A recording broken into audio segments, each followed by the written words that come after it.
যায়েদ ইবনে সাবিত রাদিয়াল্লাহু তাআলা আনহু হইতে বর্ণিত আছে, আমরা প্রত্যেক নামাজের পর 33 বার সুবহানাল্লাহ, 33 বার আলহামদুলিল্লাহ ও 36 বার আল্লাহু আকবার পাঠ করতে অধিষ্ঠিত হইলাম। এক আনসারী ব্যক্তি স্বপ্নে দেখতে পেল যে কোনো এক ব্যক্তি তাকে বলছে, তোমাদের রাসূল সাল্লাল্লাহু আলাইহি সাল্লামের প্রতি নামাজের পরে 33 বার তাসবিহা, 33 বার তাহমিদ এবং 36 বার আল্লাহু আকবার পাঠ করতে আদেশ করেছেন।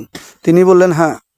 তখন তিনি বলেন, এগুলো তোমরা 25 বার করে পাঠ করো, আর তার সাথে 25 বার তাহলিল অর্থাৎ লা ইলাহা ইল্লাল্লাহ পাঠ করো।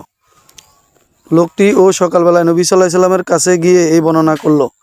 তিনি বললেন, আচ্ছা তাই করো। হাদিসটি 3613 নম্বরে তিরমিজিতে রয়েছে। ইবনি খুজাইমা কিতাবে 752 নম্বর রয়েছে। কাব ইবনে উজাইরা রাদিয়াল্লাহু তাআলা আনহু হইতে বর্ণিত আছে, নবী সাল্লাল্লাহু আলাইহি সাল্লাম বলেছেন, নামাজের পরে তেলাওয়াত করার মতো এমন কিছু বিষয় আছে যা তেলাওয়াতকারীর কখনো বঞ্চিত হয় না। প্রতি ওয়াক্ত নামাজের পর সুবহানাল্লাহ 33 বার, আলহামদুলিল্লাহ 33 বার, আল্লাহু আকবার 36 বার পাঠ করবে। হাদিসটি 3612 নম্বর রয়েছে তিরমিজিতে। সহিহ মুসলিমে রয়েছে 102 নম্বরে। আব্দুল্লাহ ইবনে ওমর রাদিয়াল্লাহু তাআলা আনহু হইতে বর্ণিত আছে, তিনি বলেন, রাসূল সাল্লাল্লাহু আলাইহি সাল্লামকে আমি গুনতে শুনেছি, তাসবিহ পাঠ করতেও দেখেছি। হাদিসটি 3611 নম্বর রয়েছে তিরমিজিতে।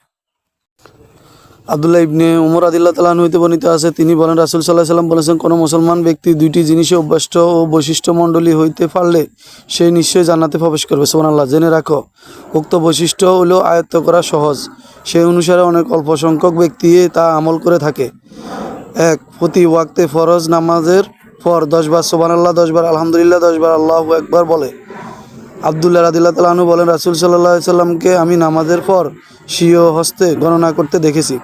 তারপর রাসূল সাল্লাল্লাহু আলাইহি সাল্লাম বলেন, 5 ওয়াক্তের মুখের উচ্চারণে 500 বার এই জমিনে দাড়িপাল্লা 1500 হইবে। 2. ঘুমে শয্যা গ্রহণকালে তুমি সুবহানাল্লাহ, আলহামদুলিল্লাহ ও আল্লাহু আকবার 100 বার বলবে। সুবহানাল্লাহ 33, আলহামদুলিল্লাহ 33 বার, আল্লাহু আকবার 36 বার, ফলে 100 বার হয়। মাঝে মাঝে এক এক দিন এক এক রাতে 1000 ও 500 গুণে লিপ্ত হয়, অর্থাৎ এগুলো পাপ ও ক্ষমাযোগ্য।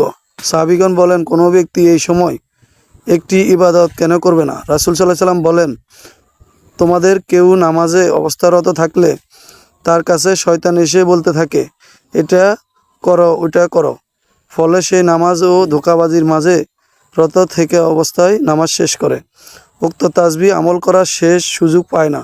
পুনরায় তোমাদের কেউ শোয়াশয্যা ও গ্রহণকালে শয়তান তার কাছে এসে ঘুমিয়ে পড়ার এবং তাসবিহ পাঠ না করিয়ে ঘুম পাড়িয়ে দেয়। হাদিসটি 3610 নম্বরে রয়েছে তিরমিজিতে। ইবনে মাজাতে 926 নম্বর রয়েছে। আলী রাদিয়াল্লাহু তাআলা আনহু হইতে বর্ণিত আছে, তিনি বলেন, নবী সাল্লাল্লাহু আলাইহি সাল্লাম কাছে এসে ফাতেমা রাদিয়াল্লাহু তাআলা আনহু 2 হাতে ফসকা পড়া যাওয়ার অভিযোগ করেন। তাকে রাসূল সাল্লাল্লাহু আলাইহি সাল্লাম বলেন, আল্লাহু আকবার, আলহামদুলিল্লাহ পাঠ করার হুকুম দেন। হাদিসটি তিরমিজিতে 3609 নম্বরে রয়েছে। আলী রাদিয়াল্লাহু তাআলা আনহু হইতে বর্ণিত আছে, তিনি বলেন, আমার কাছে ফাতেমা রাদিয়াল্লাহু তাআলা আনহু অভিযোগ করেন, গম ও শেষার এবং চাকরি ঘুরানোর ফলে তার প্রত্যেক হাতে ফসকা পড়ে গেছে। আমি বললাম, তুমি তোমার বাবা রাসূল সাল্লাল্লাহু আলাইহি সাল্লামের কাছে গিয়ে খাদেম সানের আবেদন করো। ফাতেমা আবেদন জানানোর পর রাসূল সাল্লাল্লাহু আলাইহি সাল্লাম বললেন, আমি তোমাদের দুইজনকে এমন জিনিস বলে দিব না যা তোমাদের দাসের চেয়েও ভালো? শোয়নকালে তোমরা 3 বার 33 বার আলহামদুলিল্লাহ 33 বার, সুবহানাল্লাহ 33 বার, আল্লাহু আকবার বলবে। হাদিসটি সহিহ বুখারী এবং মুসলিমে রয়েছে। তিরমিজিতে 3608 নম্বর রয়েছে।